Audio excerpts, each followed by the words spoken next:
Здравствуйте, уважаемые юные исследователи, будущие участники научно-практических конференций. Меня зовут Сергей Иванович Деминов.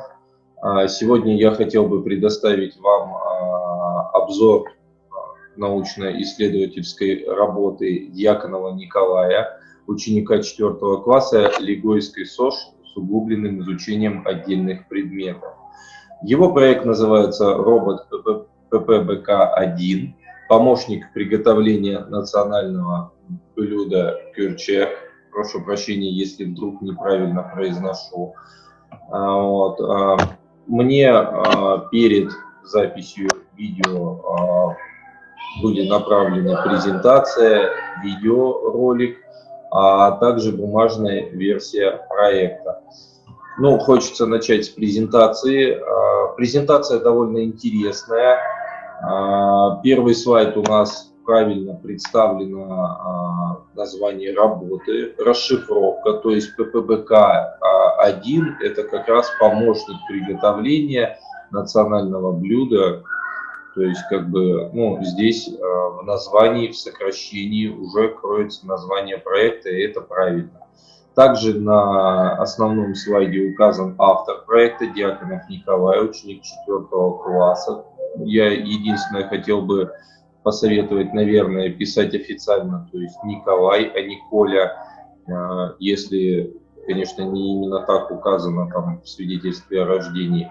Указано место учебы ребенка, местонахождение школы, то есть Усть-Алданский УУС, Республика Саха-Якутия, а также указан научный руководитель, учитель информатики. Это что касаемо обложки. Обложка нестандартная, то есть на заднем фоне сделано какой-то фон, получается, и это на самом деле очень интересно, когда не используются стандартные элементы. Перейдем к первому слайду. Здесь, получается, у нас Николай показывает свои увлечения, то есть конструирование моделей, самодельную технику из лего он составляет, научно-исследовательской деятельностью занимается, разработкой каких-то инженерных проектов, работой, то есть руками, да, разрабатывает что-либо, получается. И подразумевает, что делает национальное блюдо при помощи миксера, показывая сферу своих интересов, и это сделано правильно. Для начальной школы это вполне подходящий вариант знакомства с участником. Дальше Николай рассказывает о своей семье, показывая несколько слайдов. Это тоже очень часто используется в научно-исследовательской деятельности, проектно-исследовательской деятельности начальной школы. То есть так он точно так же располагает к себе жюри, уничтожает этот барьер между жюри и собой, знакомя, то есть себя и членов жюри с семьей. Получается, здесь уже на данном слайде идет актуальность. Это очень важный элемент любой проектно-исследовательской деятельности. То есть первое, что мы должны понимать, это для чего все-таки это все делается. Здесь Николай как раз рассказывает о национальном блюде и показывает возможности приготовления данного национального блюда. Здесь можно использовать старинный метод, то есть вот такой вот инструмент, который представлен на слайде, либо пользоваться какой-то современной техникой типа миксера. Получается, на следующем слайде очень правильно обозначена цель работы Николая, то есть он хочет сделать робота, который будет готовить национальное блюдо уже самостоятельно, и говорит о том, что для того, чтобы достичь данную цель, мне потребуется выполнить ряд задач, и приводит эти задачи на слайд. Единственное, я бы, конечно, использовал единое оформление ко всей презентации, не просто белый фон, сделал бы какую-нибудь рамочку, а цвет шрифта, например, на мой взгляд, лучше сделать синим. Синий лучше читается на экране, менее бликует и смотрится более интересно, но это уже на любителя. Дальше идет гипотеза, предмет исследования, объект исследования и практическая значимость. Это основные элементы, которые обязательно должны присутствовать в любом исследовательском проекте школьника. То есть это такие каноны проектно-исследовательской деятельности, по которым мы обязательно должны указывать данные элементы. Гипотезу, предмет исследования, то есть предметом исследования Николая является базовый набор конструктора EVA-3, объект исследования, то есть для чего все это делается, эффективность применения созданного робота, робот-помощник, и практическая значимость, что данный робот сможет упростить приготовление национального блюда. Получается, дальше у нас начинаются исследования. Это очень важно. В любом научно-исследовательском проекте должны быть исследования. То есть это обязательный фактор. Без исследований научно-практическая работа не имеет смысла. Здесь Николай, я так понимаю, выясняет, то есть для начала показывает количество респондентов, сколько человек участвовал в вопросе и сколько из них использует, сколько у кого какой возрастной состав и кто каким инструментом пользуется, да, то есть национальный инструмент, я так понимаю, ИТ, это деревянная основа для смешивания данного блюда, миксер и сколько человек пользуется блендером. И процентно очень правильно показывает это в диаграммах. То есть желательно всю информацию, которую вы хотите предоставить на слайде, показывать ее таблично, диаграммами, рисунками и всем остальным, как можно меньше текста. В данном случае Николай в эту сторону и двигается. Дальше он переходит к постройке робота, рассказывает, то есть какие элементы нам нужно указать. Стандартно в презентации идет сначала сборка, потом программирование робота и дальше уже демонстрация работы робота. Здесь Николай указывает уникальность, функциональные возможности, технические характеристики и так далее. Здесь есть небольшие замечания, но Коля у нас ученик 4 класса, поэтому это вполне возможно. Я думаю, это даже не первая его исследовательская работа, а если первая, то она оформлена вполне хорошо.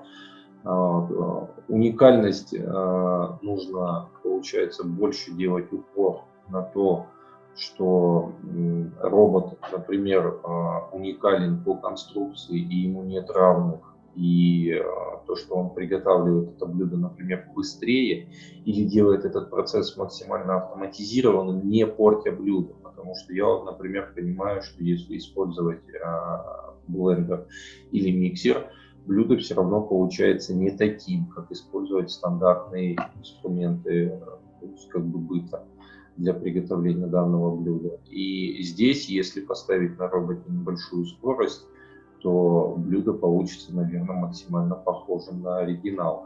И в этом и есть уникальность. Функциональные возможности, то есть работает от батарейки или аккумулятора, но здесь больше, наверное, надо написать, что робот автономен и, соответственно, не требует подзарядки. То есть тот же самый текст немного по-другому переиначен. Технические характеристики, здесь уже как раз нужно указать, размер модели можно убрать в сторонку, как сноску, а в технических характеристиках как раз указать размеры, ширину, длину, высоту робота, может быть скорость работы или скорость производства блюда, одной порции блюда и какой, соответственно, массы данное блюдо получается, но сколько грамм за определенное время мы можем приготовить. Единственное, что все размеры у нас стандартно указываются в миллиметрах, поэтому нужно указать ширина 400, длина 420, высота 270 миллиметров. Это общий стандарт. Но это не является, конечно же, грубой ошибкой, особенно для ученика начальной школы. Дальше уже проведены исследования, то есть Николай сравнивает время работы, и вот здесь как раз уже указан объем в граммах готового блюда, и это очень хорошо.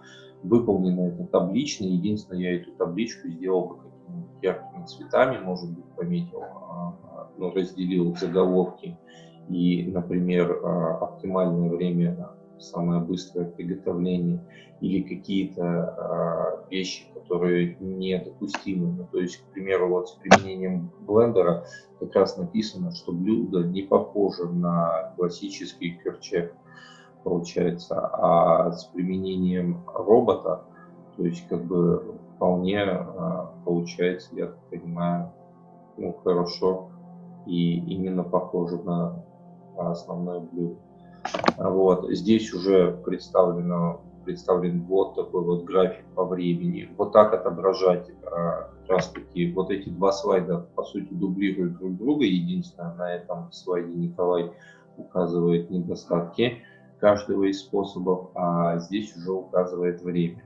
То есть можно тогда сделать слайд недостатков, не указывая время, а отдельно вот так вот графиком показать, то есть как бы время приготовления. Это гораздо интереснее и смотрится лучше. За этот слайд Николаю просто огромный респект. Ну и, соответственно, после проведения исследований, после рассказа о сборке, Николай переходит к выводу.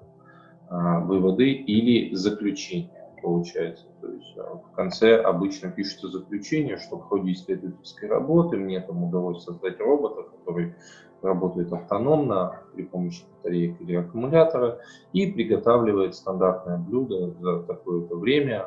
Блюдо получается максимально похожим и, соответственно, ну, Николай свою цель достиг. Он смог создать робота, который это выполняет. Соответственно, это у нас заключение должно быть. И здесь бы желательно разместить фотографию уже готового прототипа или разместить какой-нибудь видеоролик в конце работы для демонстрации работоспособности робота. Это если у нас в наличии только презентация. Да? Нужно, соответственно, следить за временем рассказа, защиты презентации, дается не больше 5-7 минут.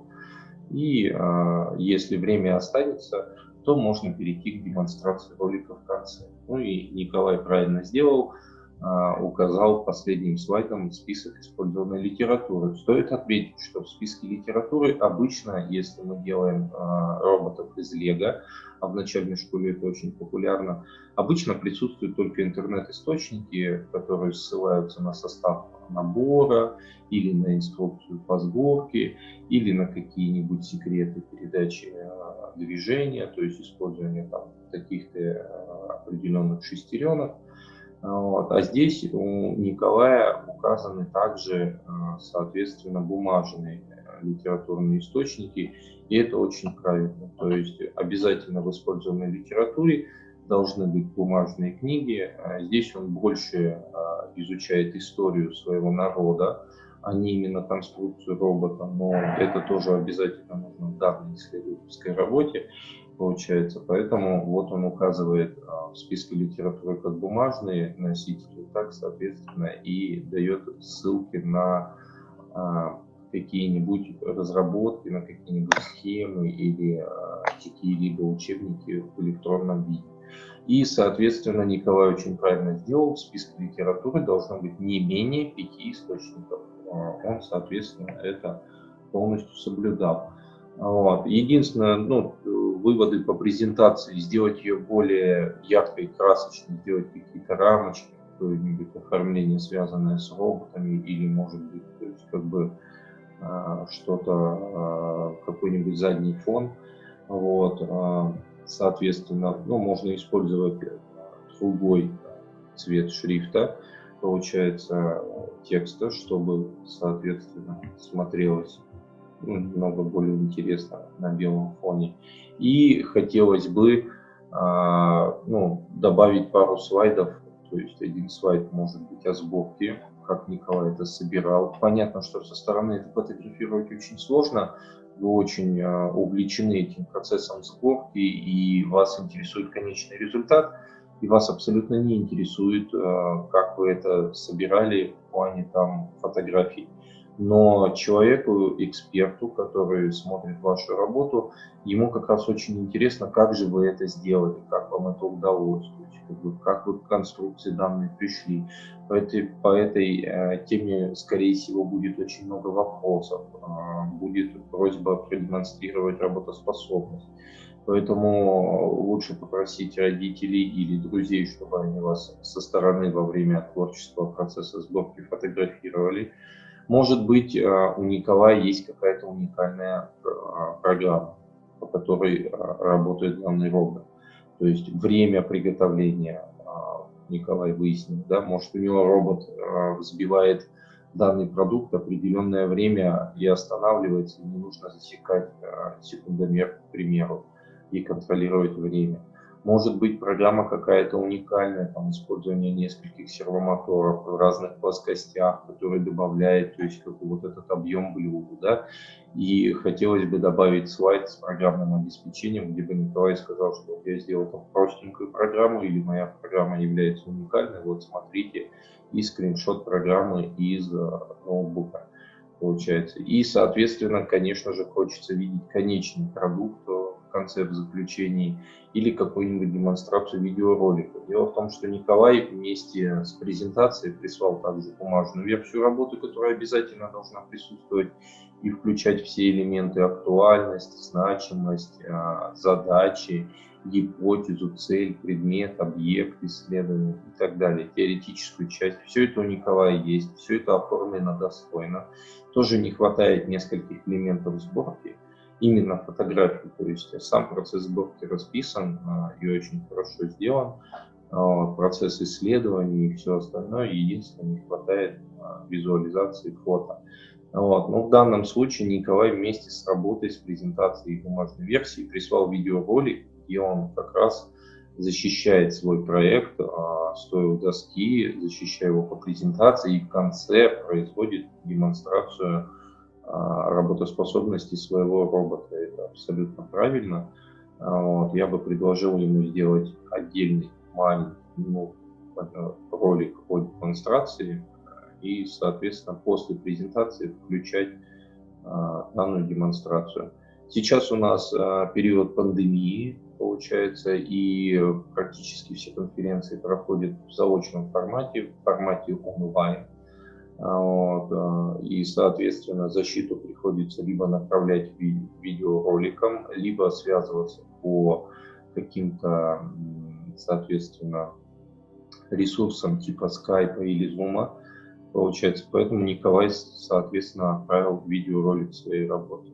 Вот, если бы он защищался в очном формате где-нибудь на конференции в Москве, вот, он бы защищался по презентации. Поэтому я считаю, что Николай огромный молодец, что именно вот так нужно подходить к подготовке научной работы, что работа его очень востребована. Все обычно в начальной школе, кто интересуется научно-практической деятельностью именно в технической сфере, всегда начинают с наборов Лего. Поэтому я думаю, у Николая впереди большое будущее. Сейчас он перейдет в среднюю школу. Я бы ему посоветовал уже обратить внимание на такие наборы, как Arduino Uno. Это инженерные конструкторы с большими возможностями программирования и конструирования, оснащения различными датчиками, двигателями и всем, чем только возможно. Все это очень недорого стоит, поэтому вот для проектно-исследовательской деятельности идеально подходит, и можно сделать уже точно такого же робота с помощью Arduino, соответственно, освоить язык программирования, освоить навыки работы с инженерным оборудованием и продолжать научно-исследовательскую деятельность в данном направлении. Я уверен, что Николай через 2-3 года станет отличным инженером. Спасибо большое. Буду рад ответить на ваши вопросы, если они возникнут. Очень приятно было познакомиться с данной исследовательской работой. Всем большое спасибо. Был рад сделать данный видеообзор. До свидания.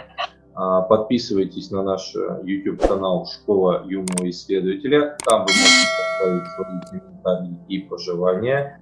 А также направляйте нам свои проекты, будем рады осуществить видеообзор данных проектов и посоветовать будущее развитие данных.